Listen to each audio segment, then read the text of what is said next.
Okay, here we go. Musculoskeletal system. Again, this is, 2016 next step.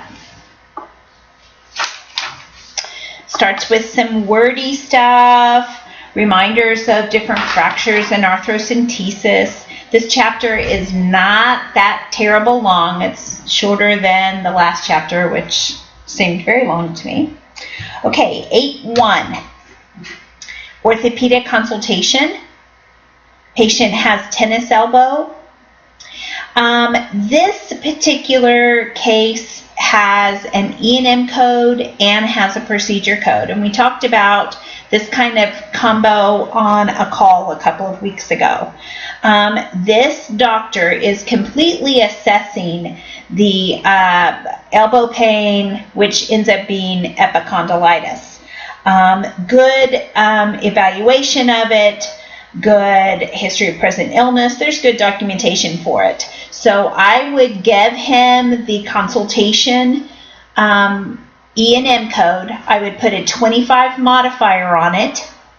And then I would give him, he ends up performing a tendon sheath injection. And I would code that. It's to the right elbow, so put an RT on the injection.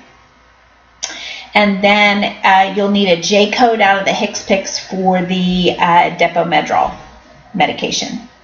Fixation information here. 8.2 is an application of a halo. She has a fracture, or he, whatever, has a fracture. A fracture of the C1 and the C2. So you'll need 2 diagnosis codes for each of those fractures. Her history seems like she fell. Initial treatment. Oh goodness, does it say halo was applied? Lidocaine. She's 89 years old. You wonder whether she will ever heal after this fall. So there you go. It was a fall. So you'll need a Y code for the fall. That's terrible. I feel bad for her. 8.3. Oh, and on your fracture codes, this is the first time she's seen or be encountering healthcare for them. So have an A as your 7th digit because it's the initial time. 8.3. Hardware removal.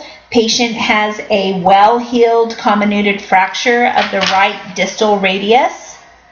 The hardware is being removed, and then in the op report it talks about the plate was then easily exposed, screws were removed, the plate was easily elevated, which means lifted off, so it's gone. So your first code here is going to be a Z code, which we hate. I know, just go with it. Z code for encounter for removal of hardware. See if you can't find it that way. Encounter for removal of hardware. And then you're going to have an S code for that fracture, routine healing, but it's a subsequent visit. So your 7th digit is going to be a D. Excision codes. Oh, these will be good. This is a malignant melanoma. Wide excision was done.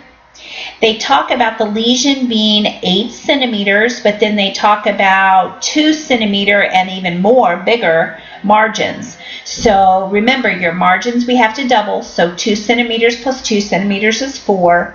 Then add the lesion. So 4.8 is the size that you would use here. And there's a couple of areas in here that they're using a complex closure. And so I've kind of been reading guidelines through this, kind of refreshing myself too. This particular excision has how they've sequenced it. And I would imagine they're probably correct on the RVUs on this. I'm not exactly sure. But they have sequenced a complex closure first because they talk about after the area was excised, then they've gone back in, had to get separate instruments and separate gloves, and then had to undermine skin after in the manner of a sub-Q facelift. So they kind of had to do a lot after having taken out that big of a area. They've had to do a lot to be able to sew the skin up or the incision up, defect up, and have it look decent. So because of the undermining here, I would go on and use a complex closure, because it wasn't just a simple wound closure or intermediate wound closure. It was complex, had to do more just to close it up. And I think I would sequence that first. There's another one that we're going to do, and it was so big, what was removed, I wouldn't sequence the complex first. But in this one, this seems very straightforward. 4.8 is not that large. It's large for where it's located here, but in the scheme of lesions, it isn't that large. So I think I would sequence a complex closure first, then sequence the malignant excision with a 51. And it's a malignant melanoma. This one, it was kind of tricky. They will not trick you this way on the board, or have it this kind of weird. 5A, carbuncle removal. Carbuncle's a boil. That's a carbuncle. That'd be right up my alley, because I like that kind of stuff. There are 2 separate carbuncles that they are removing in the left axilla area. So this is very, very straightforward. They end up finding some inflamed lymph nodes when they're in there. So from a diagnosis standpoint, you would have your carbuncle, and then you would have lymphadenitis, inflammation of the lymph nodes. You do not combine lesions. I think we've covered that now. We do not combine lesions. So you have 2 identical codes. One will have a 59 modifier on it to get it paid. So the insurance company knows that you didn't just duplicate the same thing. You put a 59 modifier on the second one so that insurance knows you have 2 separate lesions. 8.6, dissection and excision. Operative procedure, superficial right axillary dissection and excision of lymphatic tissue. This is a 2.9 centimeter tumor. Your diagnosis statements down here from the path report, it's a lipoma. So this 8.6 is pretty straightforward. 8.7, nevus removal, giant congenital nevus on the left pectoral area. This one's pretty big, 7 centimeters. I think you're good on that one. That one's pretty straightforward. 8.8, costrovertebral tumor. Postoperative diagnosis tells you that it's the mast cell tumor. It's a mast cell. Gives you the size here under the procedure performed. Also talks about an incision and drainage of a hematoma that was there. Talks about the skin portion of the lesion was 5.1 that was removed. Got into a portion of the muscle. So this is very much in the musculoskeletal. This is on the back. So your excision is going to be on the back, and then you're going to have an incision and drainage of a hematoma on the thorax. I think thorax is probably the closest to where you're going to find this. 8.9. This is your shoulder mass. This was the huge one. This one ended up having a shoulder mass excision. It was 14 by 14 and 6 centimeters deep. So that's about 3 inches deep and maybe 7 inches, 6.5, 7.5 inches wide. It just really big. And then they go over here and they tell you direction measure 6 inches by 6 inches, which would probably be close to that 14 by 14. Really big. It ended up being a lipoma, sub-Q lipoma, because it's deeper. It did not get into the muscle here. the best that I could find. It was found to be superficial to the trapezius fascia. Remember, fascia is the baggie around a muscle. So superficial means above. So before it, it was superficial to it. So it didn't get into the fascia or the muscle. Make sure you're tracking right or left for your shoulder excision. And then, because this was such a huge defect to sew up, it's at least 14 centimeters based on what we see here. We don't really have a good idea of how long the incision was, but they did kind of tell us that where it was excised was 14 centimeters. So that's how long I think they cut. They told us again they cut 6 inches. So I would, because of everything they had to go through and how large the incision was, I would go with a complex closure, and you're going to have to do a 31301 and a 31302 times 2 just to get that size. Anything that big is fairly complicated. Here's the path report for it. It's a breeze compared to what that was. 810, this is a tumor excision. Again, it's a malignant melanoma. It's a 6 centimeter. And then the margin is 3 centimeter. So 6 centimeters. And then your margins times 2. So it's a 12 centimeter excision. And then it came out malignant melanoma to the shoulder. Make sure you get the C code specific to the shoulder. 811, this is a ganglion cyst on the finger. Usually ganglion cysts are on the wrist. We used to call them Bible busters. They would take a Bible and pop them, which I'm sure took several whacks. Ganglion cyst, left index finger. This is very straightforward. The cyst was dissected, free intact. Very straightforward compared to some of the stuff we've been doing. 812, this is a rotator cuff repair. Postoperative diagnosis. This is a left rotator cuff tear, non-traumatic. They perform a acromioplasty. How I kind of saw this, they go in, they use a saw, so they're kind of reconstructing this entire acromion area within the shoulder. I would code this as a reconstruction. It even tells you up here, but they're removing stuff and rebuilding. So this is a reconstruction of the shoulder rotator cuff. Make sure you track left or right, and then your diagnosis code is going to be that tear. 13A, consultation, tendon rupture.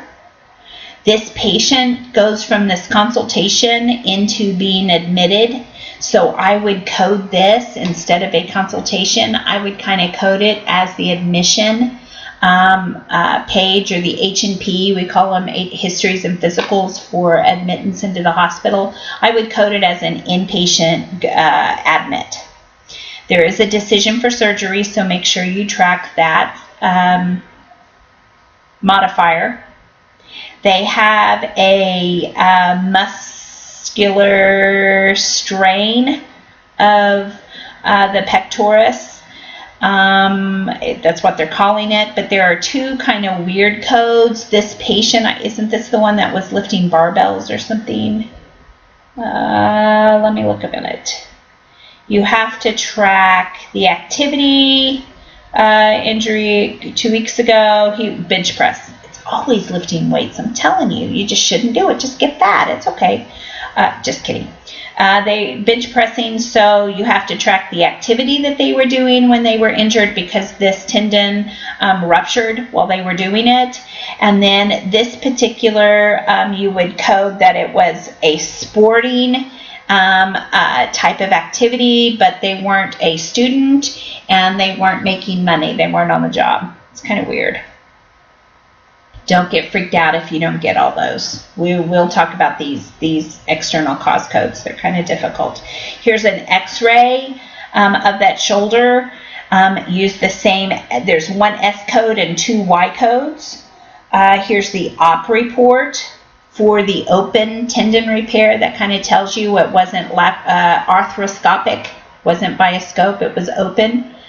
The tendon portion of the muscle was quite inflamed, typical of softened, that it's about 2 weeks post-injury, which is what we knew from over here. They talk about anchoring some bones. They talk about the tendon medially to act as stay sutures, so they are very much stabilizing this shoulder. So your CPT code is going to be of the right shoulder, and it's going to be a tendon repair. I think that's primarily what they worked on, is the tendon. Discharge summary for this guy. And if you got the diagnosis codes here, just copy them all the way around, because it's the one admission, it's the initial time, so you're good to go. 814, op report of a tendon repair. This is the quadricep tendon repair, right knee. They get in there. We do not have any kind of indication of an injury, but yet it's an active injury going on here. It's not an old injury. So there's a generic code that you can use for an external cause code, but you really don't know how the injury happened. It's X58.XXXA. And that's just a kind of a generic external code. Maybe write that down somewhere for a cheat. X58.XXXA.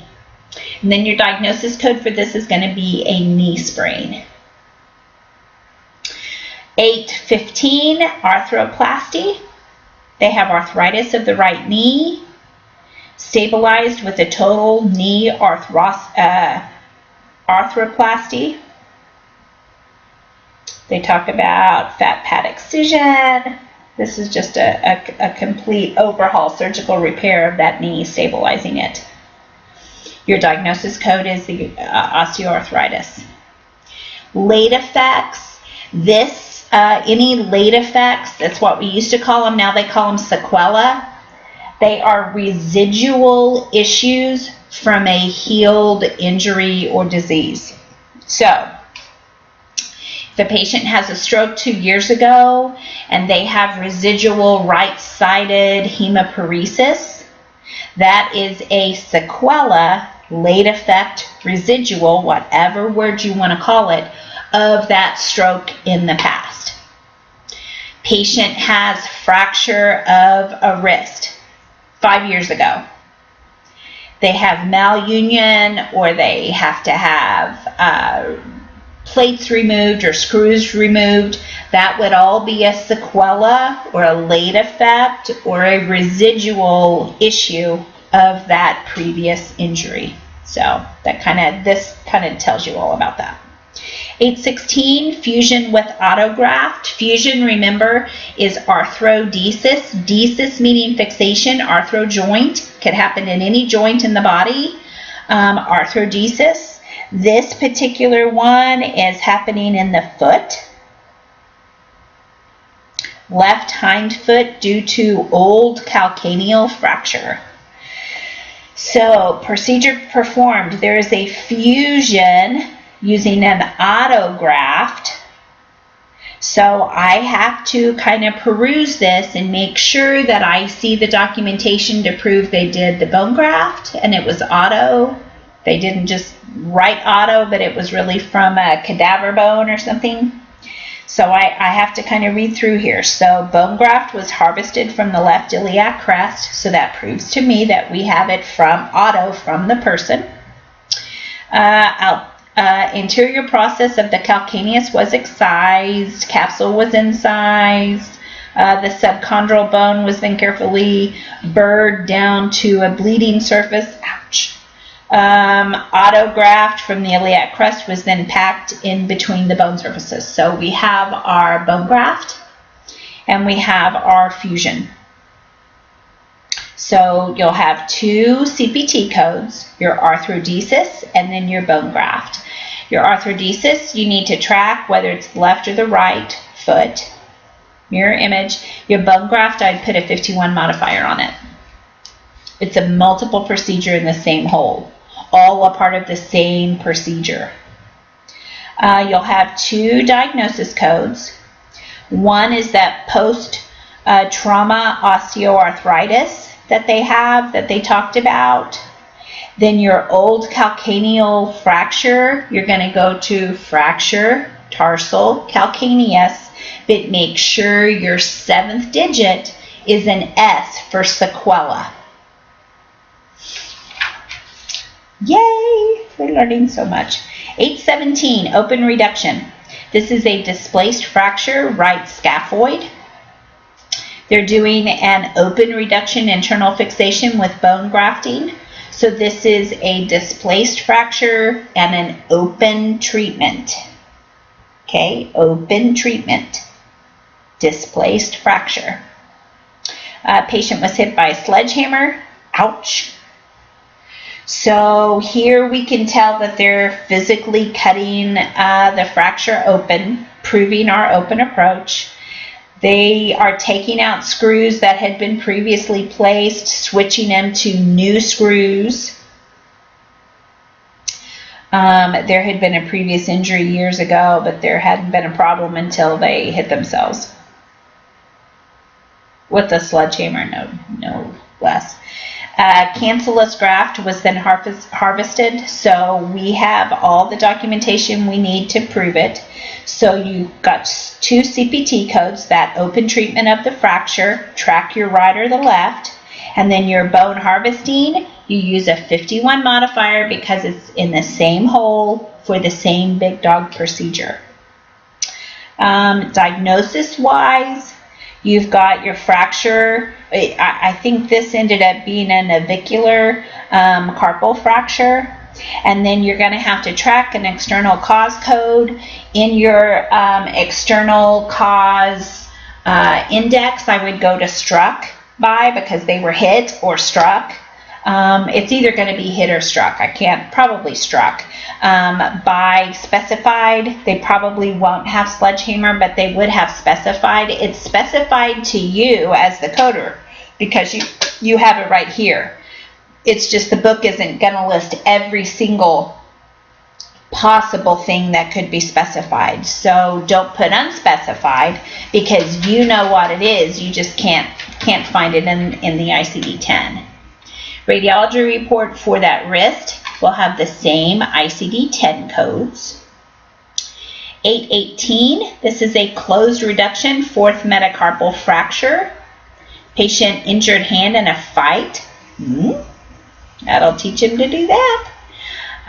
They end up doing a closed reduction, percutaneous pin was placed.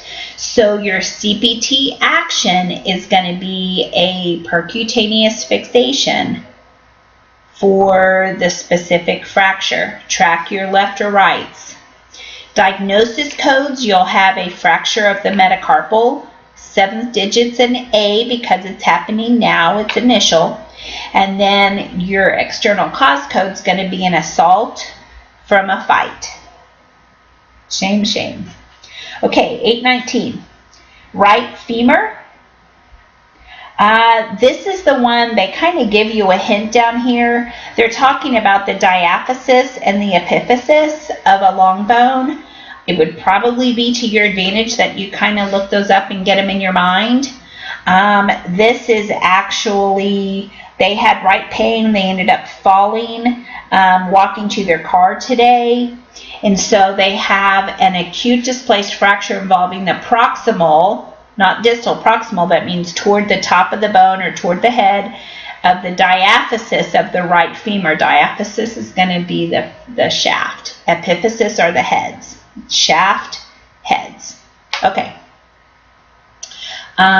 Track your left or right. You'll need your 26 modifier. Your diagnosis code is going to be a fracture femur shaft because it's the diaphysis. And you're going to have an external cause code falling. You can make the assumption that it was on the same level because they didn't tell you there were stairs or curb or something like that. So I think you'll have to decide that the fall was on the same level. 19B, consultation, inpatient. She twisted, developed acute pain in the right thigh, and then she fell. Patient is also taking Fosamax and Avista. That tells me she has osteoporosis. Down here she has a history of osteoporosis, taking the Fosamax and the Avista. X-rays show a transverse fracture of the midshift of the femur. So this consultation is recommending that she have a nail put in to stabilize. Intramedullary nail is what they're recommending. So you'll do an inpatient consultation, decision for surgery, so use that modifier. Your diagnosis codes will be the fracture code. A is your 7th digit because it's happening now. This is the initial time that they're being seen for that fracture. You'll also have your osteoporosis, and then you'll have your external cause code for the fall. And again, this is probably going to be fall on the same level because we don't have any indication that it isn't that. So 19C is the femur repair with the nailing, same patient. Your diagnosis codes are going to be the same.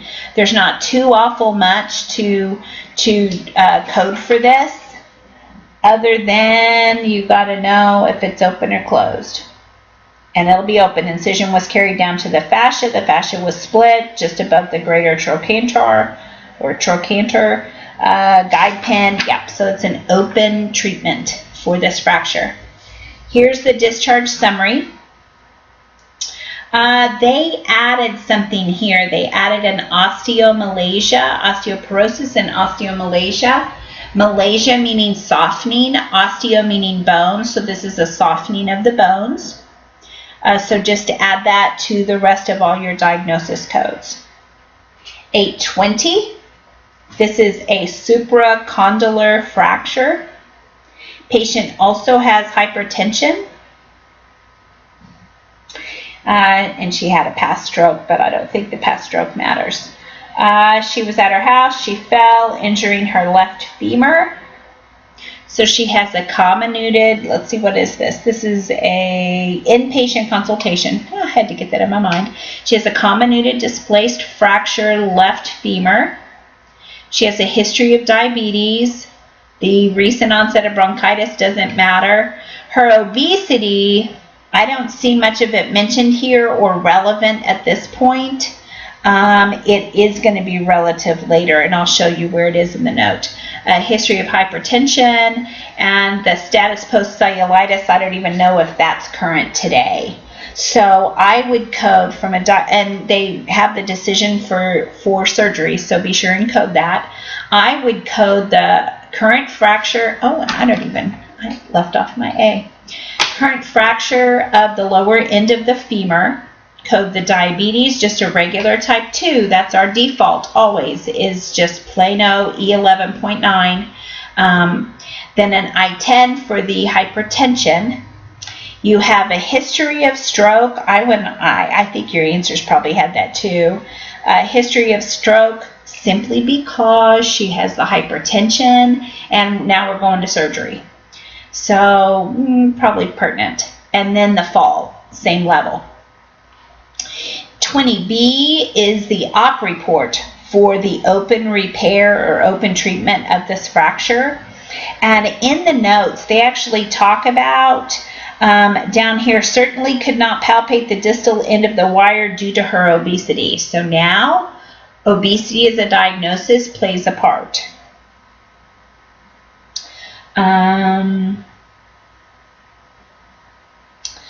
I think this is the one that it coded it to the morbidly obese, but I didn't find morbidly. We can't diagnose. So if they said obese, it's obese. She's a very heavy woman, weighing nearly 300 pounds. We patted all the bony. they coded this to morbidly obese, but I think we probably better not. So let me look real fast to make sure I've got the right code. I think that will end up being like an E66.9, something like that. Let me look just real fast. Sorry, I meant to do, there were a couple of these that I wanted to, yeah. E66.9 is what I would code instead. All we have is documentation of obesity. I get it. She's 300 pounds, but she could be 7 feet tall too, for all we know. So unless now, if you get in here and read every single word of this and you find morbidly, just let me know. I mean, if you see the word morbidly, then you can code it. But just because she's 300 pounds and they're having trouble because of her body habitus, I can't take obesity and make it morbidly without a doctor telling me they are. Period. That's for any diagnosis there is out there. We cannot diagnose. And then you'll have your W code for the fall. We're getting close. 821 is an amputation. This is a patient with gangrene and severe peripheral vascular disease due to her diabetes. So you will have to pick. ICD-10 is kind of one-stop shopping for your diabetes codes with complication. There is a one-stop shopping code for diabetes with peripheral vascular disease with gangrene. One code for that. We used to have to code 3 codes for that. So that's an improvement. And then they are, you'll need an amputation of the lower leg, and I believe it's a below the knee. Arthroscopy, so scopes of the shoulder. Scopes of the joints, sorry, I was reading shoulder. Case 822, this is op report for the shoulder. Post-operative, they come out and say that it was a normal right shoulder. Procedure performed was a diagnostic arthroscopy. The patient had fallen on her right side. So you're going to have to code this. She's experiencing severe pain in her right shoulder. So your diagnosis code is going to be that pain and then a fall. Very unspecific fall. Track your left and rights on that as well. 23, this is a debridement surgery or op report.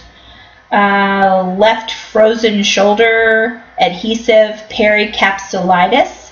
They're performing an arthroscopic debridement. So adhesive means it's probably a frozen shoulder. She just can't move it. So they need to go in, clean it all out, and then she'll be able to move her shoulder okay.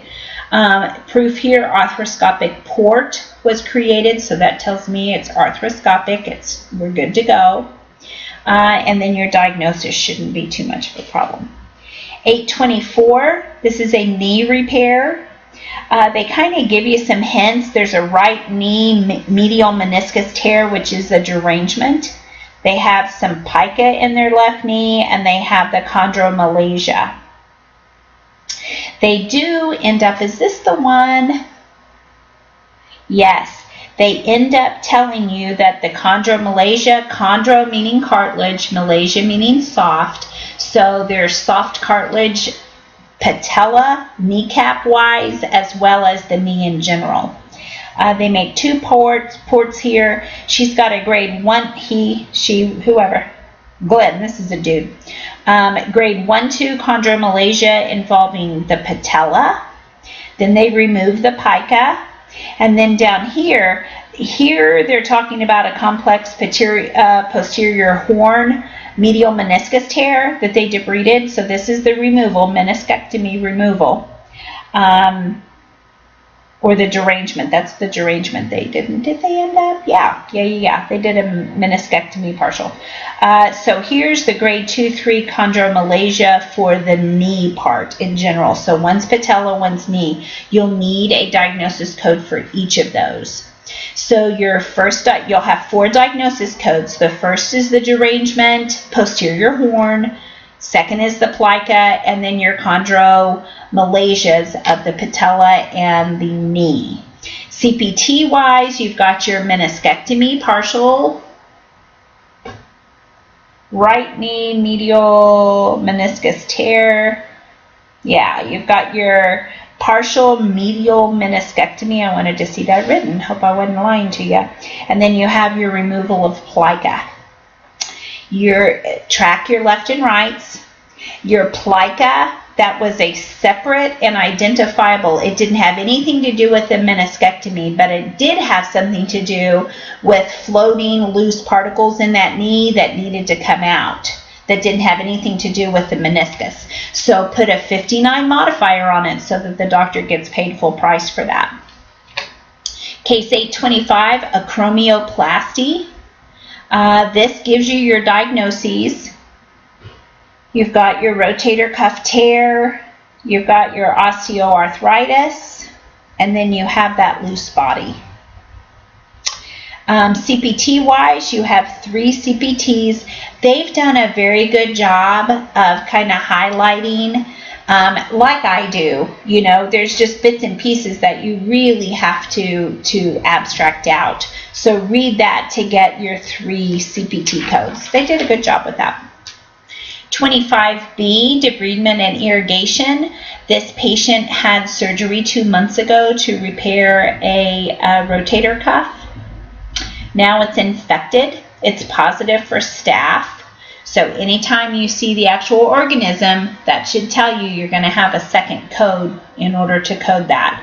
They're talking about a sinus tract here. On one of the other videos, I talked about a sinus tract. Do not get these. This is like a fistula. It happens to be in the shoulder here. Don't get that confused with sinus, your sinuses in your head. A sinus tract like this is actually a tunnel of infection, purulent discharge, whatever you want to call it.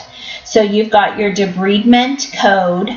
You're going to have to use a 78 modifier because they're back in the operating room because of a previous surgery on this. So you'll have a complication code because of a wound infection, infected by staph, and then you have this post-op fistula as well.